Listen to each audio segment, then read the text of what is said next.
Hey everybody, it's Sharon, and this is going to be part 2 of the root base table. So if you missed that, I'll put it in the description, but we're going to get to it. We're going to make that top. So when I first was looking at the log, I was trying to carve it out so it would fit into a round, like a glass round circle, and I thought that's really boring because everybody would expect that. So instead, I flipped it upside down, and instead of trying to make it fit into a circle, I actually just kind of outlined its organic shape.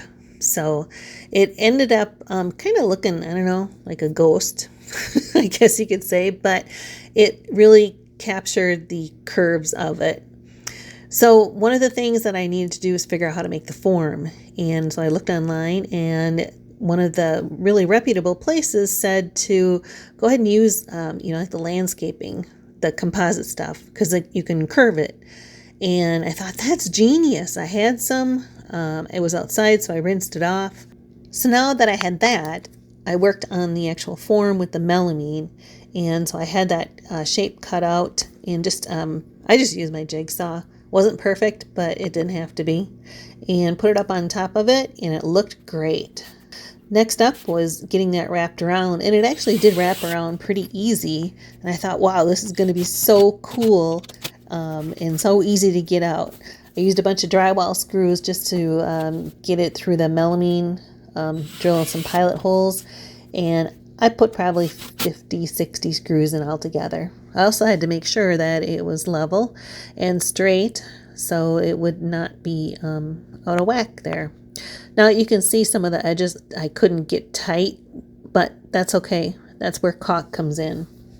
So I was pretty pleased with the shape. It was a little weird, but hey, you know what? It fit that table perfectly. So I did any mold release, and I've used this before without any problems. But yeah, we'll talk about that later.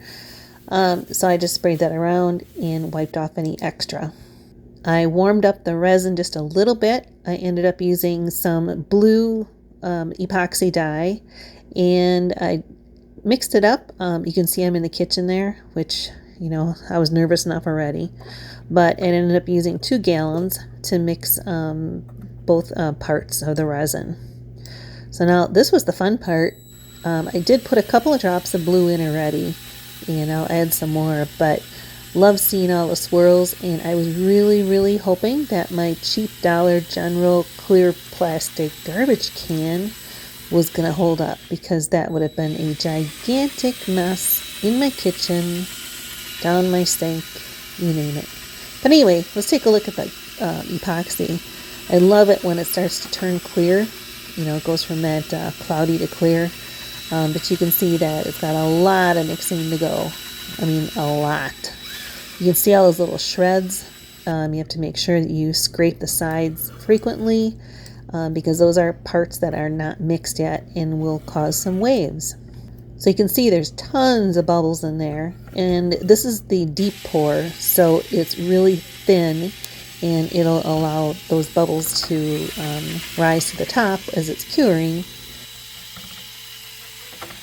So I ended up, I started out small because I didn't know how many drops I would need. I wanted just a little tint of color. I think I ended up putting 24 drops in altogether. And you can see on this video, those bubbles are just starting to slowly creep up. So I left it sit for about 20 minutes and then started the pour. Said a prayer, like 10 prayers, that things were not going to start leaking out the edges there that I had sealed up how I thought were pretty good with silicone. Went around with the heat gun and popped up all those bubbles that were coming up. Did that about, probably 5 times over the next couple of hours, just to catch them as they were coming to the surface. Now this is the second pour a few days later, and of course the video is blurry, so we're not even going to focus on that. But same thing.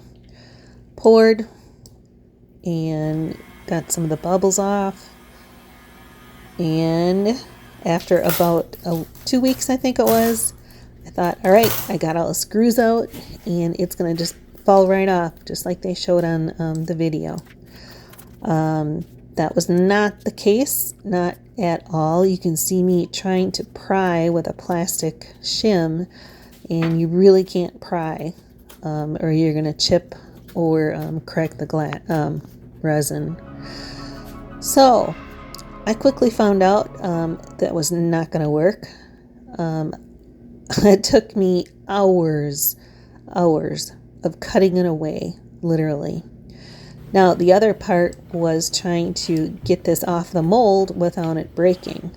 And you can see I have shims all the way around it, but it's, you know, it still has a seal underneath it. And you can see I'm getting ready to pop that seal, and the whole time I thought I was going to break it, but it didn't. So I had it off. It was in one piece, which I could not believe. And yeah, that was static noise. That's what was holding that thing down. But you know what? As soon as I flipped it over, I could see that it was frosted. It was supposed to be clear because that bottom there was going to be the top of the table. So I left it sit for a few days and tried to figure out, okay, what am I going to do with this? So I got the courage up to go ahead and just sand it down. So I used the special sanding pads for resin, and the red ones there are wet sanding, and they go all the way up to 4,000. So I went ahead and just started on the frosted side and did a pass in both directions with all of the grits. So that took quite some time. I vacuumed it off and then just mopped it a little bit there with a rag. And the edges, I mean, I could have used my little hand router if I could have found it, but instead I was using the wet sanding, and it actually did a really good job on the corners. This is the first time I was using the Stone Coat polishing compound, and it said first, just kind of smear it around first before you start polishing it. And I was using my drill, and yeah, it does make a difference which way your drill is going. It's actually just a car polishing pad kit, and it worked pretty good.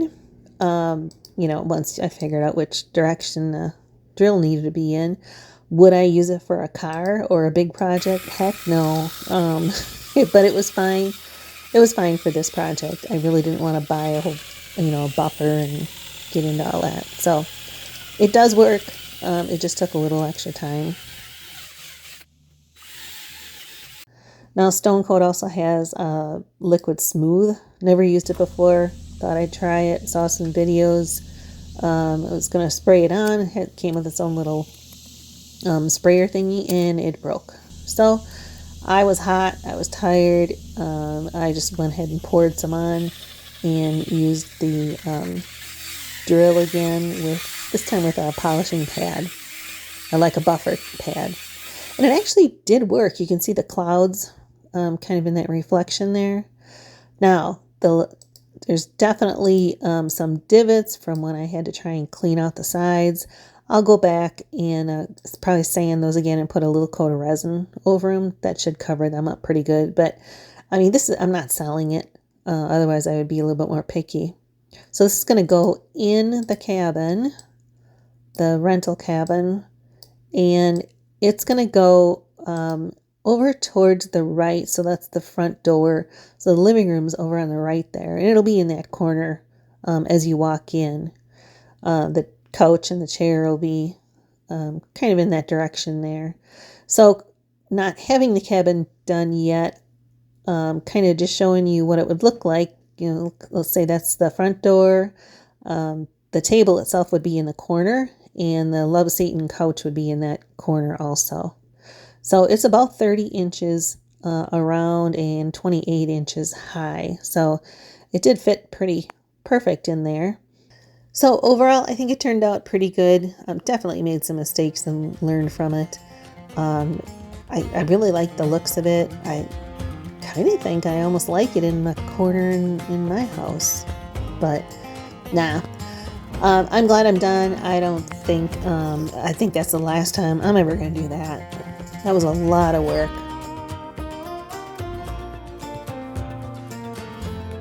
But you know what they say about never say never. So this is another one that I have that I pulled out of the woods and it's drying. So, you know, I don't know. I might do, I don't know. I don't know what I'm going to do with it yet. But I'm definitely not going to leave it sit out there and rot. I mean, it's just way too pretty. So who knows, you may see something in the future. It may be a while before I get to it, but thanks for watching, and I appreciate all the feedback and the comments and all the suggestions. So thanks again.